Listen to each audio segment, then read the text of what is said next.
Hi folks, Andy Allen for Shotokan. So I wanted to talk a little bit about a post someone made recently on my Facebook group, Applied Shotokan by Andy Allen.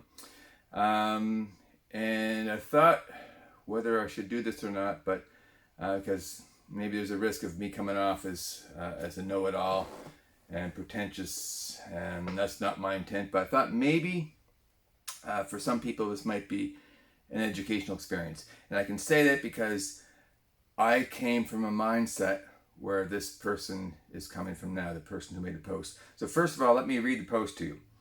So there's a picture in the post where there's a white belt standing in gedan barai, this low block like this, and someone who appears to be an instructor is examining the person's movements or technique.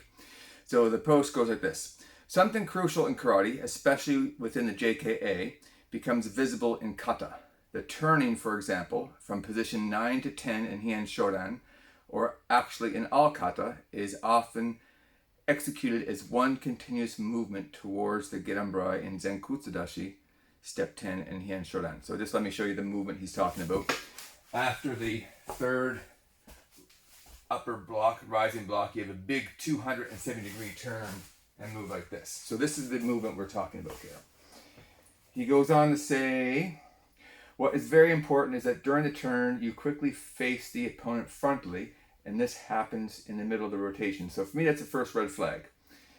And I'll go over the red flags in detail. There's 3 or 4 of them here.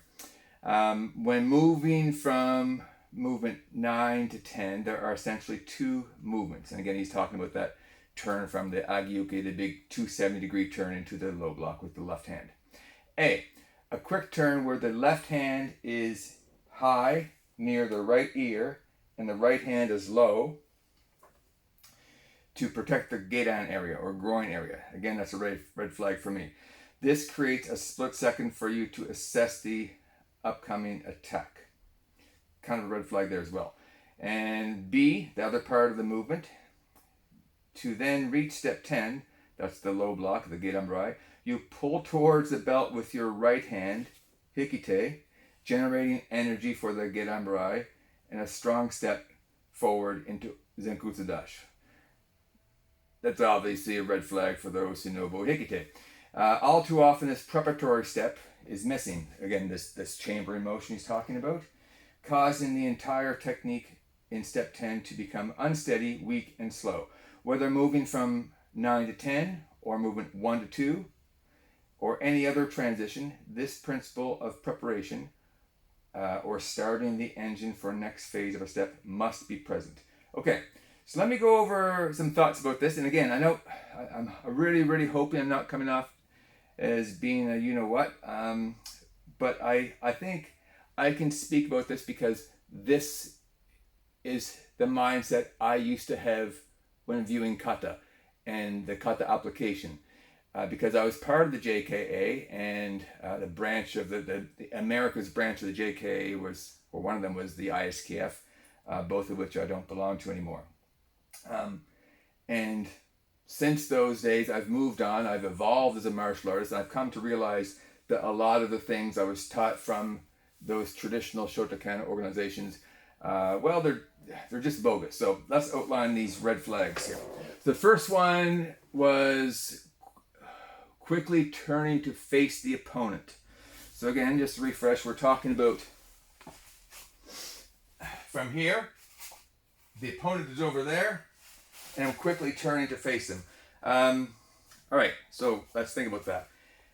If I'm standing like this, and there's an attacker, we should use the term enemy perhaps, not opponent. So the person posting this is coming from the belief that there are multiple enemies that you're facing when performing a kata. Mabuni, I don't remember the exact date, in the 1930s I believe, Mabuni wrote that the karate being practiced in Tokyo, which was Funakoshi's karate, seems to think that there's attackers in all the compass points, and he said, no, that's wrong. There's one enemy, and he's in front of you. Okay? So, but if there's someone over here, why would I turn 270 degrees to face them, quickly assess what the problem is, and then execute the technique to defend myself? That makes absolutely no sense whatsoever. Obviously, you're just going to turn this way. So that's a huge red flag for me. The next thing that comes up is when you make that turn, we have a hand by the ear and there's a hand low to protect the groin. That's a second red flag. I've heard a lot of high-ranking karate masters talk about protection. And I actually heard one karate master say that the hikite, why is it here? It's for protection.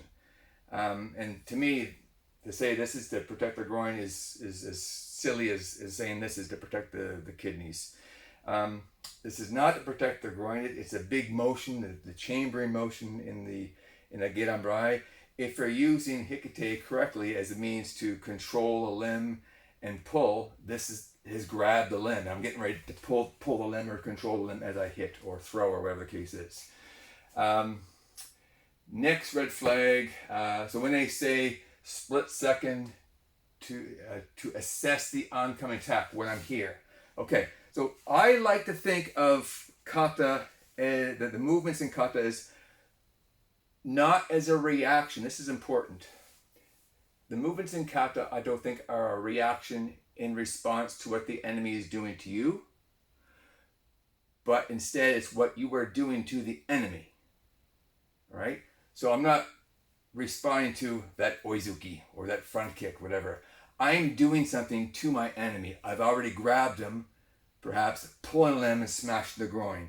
I've already reached around their neck, got like an overhook, and I'm doing a throw, as would be the case in this motion of Heian Shodan. If you look at Heian Nidan, 1, 2, 3, I'm not blocking an attack, then a second attack, and a third attack. All those motions are things I'm doing to my enemy once I've got a hold of them. The kata can't tell you how to get a hold of them. They're just saying, do this. Another red flag, obviously, is hikite for power. This, here we go, Pandora's box. This does not generate power with your punch, with your gedan barai, or anything. Hikite means pulling hand. It is for pulling something. You can be grabbing onto the collar and pulling them and controlling them as you're hitting. You can be grabbing a lapel, doing a lapel choke of some kind, but it has nothing to do with generating power. That myth came out, I think it was Nakayama that started writing about that in his Dynamic Karate book. And again, so the purpose of my video here is not to sound like a know-it-all, but for those of us who are still kind of stuck in that 3K mindset of training and the purpose of kata, like I was about 10 years ago, I'm hoping this might kickstart an educational journey. Thanks for watching. I'm Andy Allen for Shotokan.